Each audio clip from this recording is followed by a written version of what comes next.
Okay, I am at a real disadvantage because it's after lunch and you're tired. However, I am a 7th grade teacher from a Catholic school background in an inner city, Washington, D.C. Everybody, sit up straight. Give me your eyes. Your eyes? Okay. April 2019, we got a letter, actually John Liston got a letter from Rose Sullivan, who's the executive director of NCDVD. You know what these mean, look them up. NCDVD, which is the vocation directors, and she said, you guys, you Serrans, she didn't really say it that way, you Serrans have something called Serra Spark, which is wonderful for our vocation directors. Wouldn't it be neat if parishes in the United States and Canada knew about Serra Spark? Not only know about it, but using it. What about if we started vocation ministries in every single parish in the United States and Canada? Could you come up with a training program for that? So we started meeting, and actually on the first call, it was Rose Sullivan, Father Ralph O'Donnell, who is the CCLV person, predecessor. He was right before Father Luke Ballman, and they were on the phone call with Judy Cousins, Greg Schweitz, Dick Arians, and who am I missing? Oh, me, yes. I knew we had 4 people. And what we talked about was how could we make this happen? So after a while, we just kept having conference calls, and after a conference call, Dick would send out like a 4-page email on here's what we need, here's what we need, here's what we need. And finally, after a while, I said, this is my background. I write curriculum. I'm a diocesan formation director. I know how to do this. And I said, just let me handle it. So I put together the training program, and we refined it and met with Serrans in my diocese and just looked at what could we do. And so that was born what we like to think about as Ignite, your parish vocation ministries by using Spark. And what I'm going to give you right now is a little piece of the program we put together. I'm going to go fast because we're 15 minutes behind. So I'm not going to spend a lot of time on the slides, but I want to give you a flavor of what it is that we put together. Oh, maybe I will. Yes, okay, so it's form, maintain, and sustain parish vocation ministries with Spark. And actually, it's by us, the U.S. Council, in collaboration with the NCDVD, and really with the support of the USCCB. Very important. So we go into dioceses that invite us, and the objectives that we have with this workshop is, do these sound familiar to you? Foster new vocations, affirm existing vocations, and increase our holiness. Sound familiar? The same objectives that we as Serrans have is the whole point of the workshop. We go in and we do a little bit of training with them. We talk to them about the role of the Serra Vocation Committee, and really that role is to promote a culture of vocations in every parish in the United States. That's the whole goal of this training. Parishes don't know how to do this by themselves, so we're going to show them how to do it. We're going to train them. This is that great picture. This is actually was taken by Life Teen at this parish at St. Mary's in Hudson, Ohio. 7 vocations in 7 years. You'll see some of our advertising material for that. We use this picture because this is what a culture of vocations in a parish looks like. Very active, and we've got the vocations going. We talk a lot about Serra Spark because we want this committee that is starting in the parishes, we want them to know exactly what Spark is. Even more importantly, we want them to know how to use Spark. The website is amazing. If your club isn't using Spark, Serrans, if your club isn't using Spark, really, you need to go there and see everything that's there. 27 tools that are proven effective in promoting and affirming vocations to the priesthood and religious life. You know what? If you're looking for specific vocation tools, and we tell this to the parishes, if you really think you need to be affirming vocations, or maybe you just need, your parish needs some work in being aware of vocations, or maybe in inviting, or maybe in prayer. You know what? Those Serra Spark tools are divided into 4 specific types. So we'll go through this, the website and really talk to them about the various tools. This is right from our website. These links here are actually active. So as part of the workshop, the presenters will press on the link and take them right to the website so they can see what the tool looks like and how easy it is to use. So we talk about the affirmation tools, the awareness tools, the invitation and encouragement tools, and really, last but not least, the prayer tools, which are so critical. We give them an overview of what parish vocation ministry should look like. So we want them to know how they're actually going to help their parish foster vocations to the priesthood and religious life, and really to remind parishioners to be responding always to that call of God in their life. This, one of my favorite slides. We talk to them exactly how to form it. We give them, 6 to 7 members, and you want to put some notes in the bulletin, but we want to give them the reason behind doing this, and the reason is, I want you to see this. This is Canon 233.1, and this spells out our role and theirs, and it says, the duty of fostering vocations rests with the entire Christian community so that the needs of the sacred ministry in the universal church are provided for sufficiently. This duty especially binds Christian families, educators, and in a special way, priests, especially pastors. It's the job of every Christian to be working for vocations. This is critical. And I think once they see this, people have even asked me, give me that canon again, because it is so important. It really spells out what we're supposed to be doing. We give them an overview of what their responsibilities are, by praying for vocations, fostering awareness, having written goals and objectives. At lunch today, I sat with people we didn't know. Mary Jane, I don't see Mary Jane. Mary Jane, wherever you are, said to me, you know what? Our parish had a parish vocation ministry. We don't now. Part of the reason that it's not being sustained is no goals or objectives. So we have to teach strategic planning, which becomes an important part of this workshop.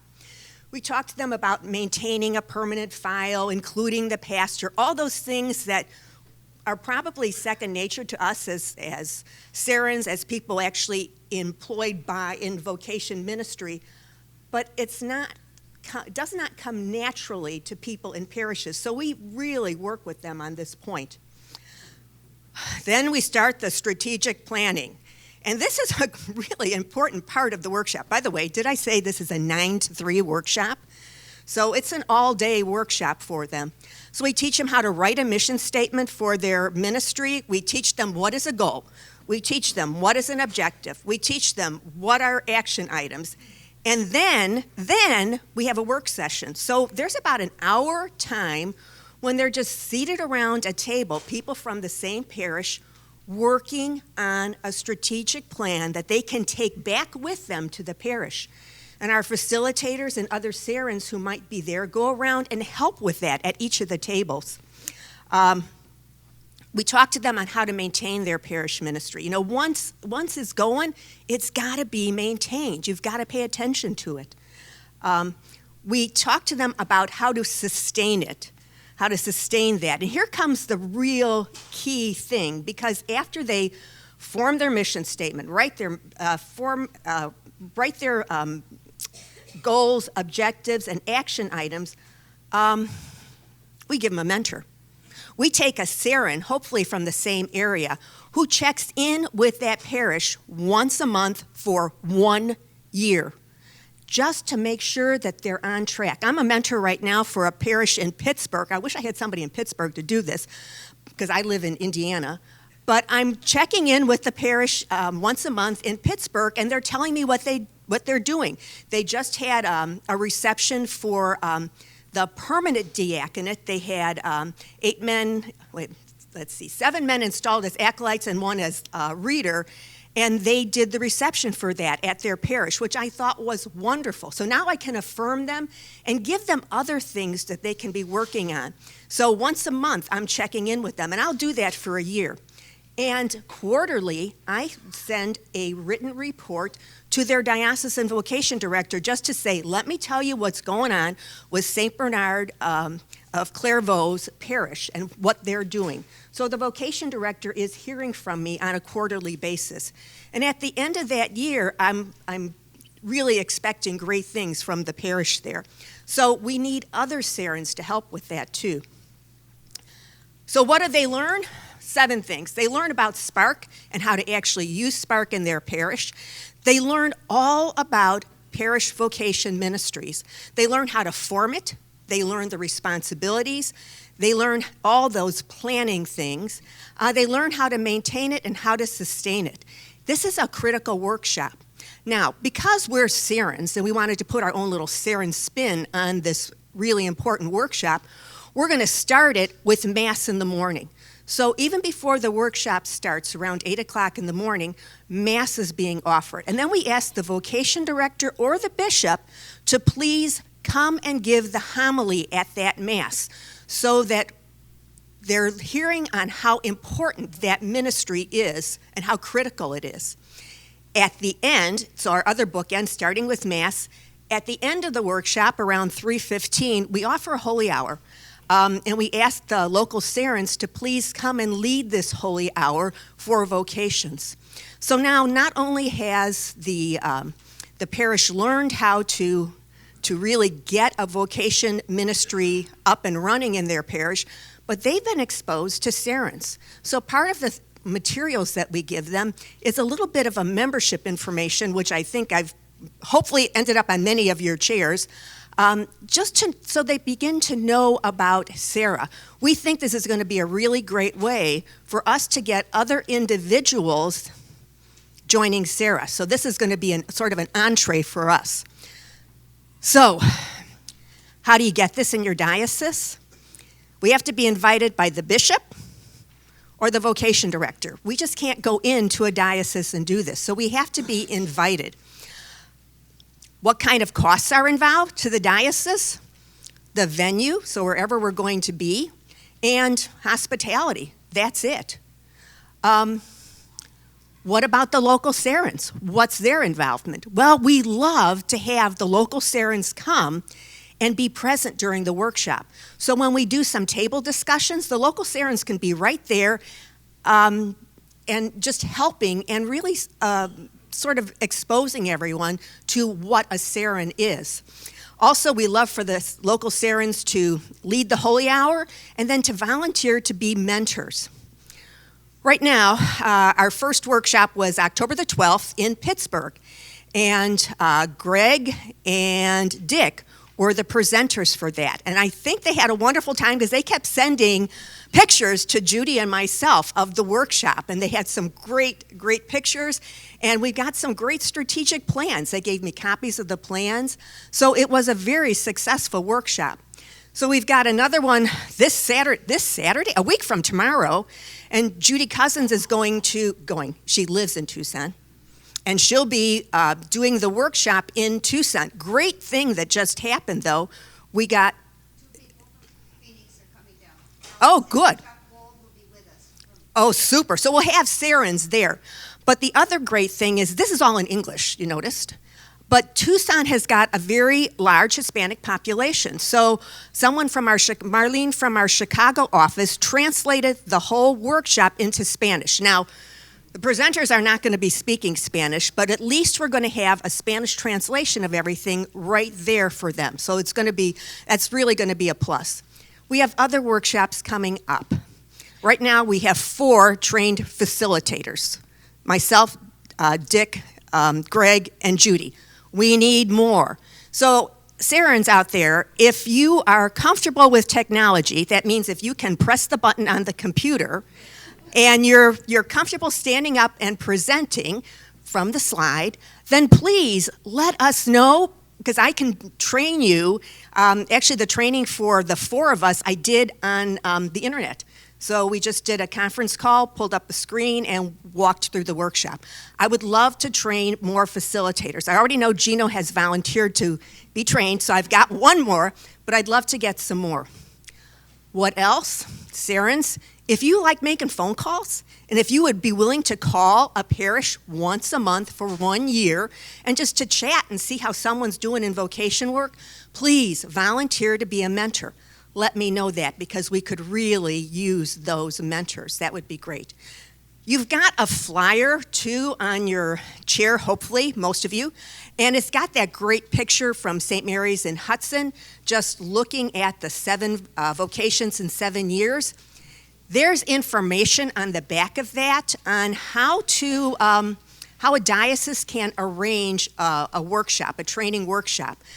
All I ask is that the diocese contact me. We like them to get between 5 and 10 parishes there with 3 to 5 representatives from the parish, and we will come out. So we send the presenters out, and Serra picks up the cost for that. So it's really, if you would share this with your diocesan vocation director or your bishop and have him invite us. We really would love to get this in other areas of the country. So if you have any questions, I'm around till early Sunday morning. And please do think about volunteering to help us with this work. Do think about asking us to come to your diocese. I know we're going to the Diocese of Worcester, Diocese of Omaha. I think we're going to go to St. Petersburg and then Philadelphia, which is going to be with Philadelphia, where Father tells me we're going to be training like 200 people, he thinks. So please support us. Thank you so much.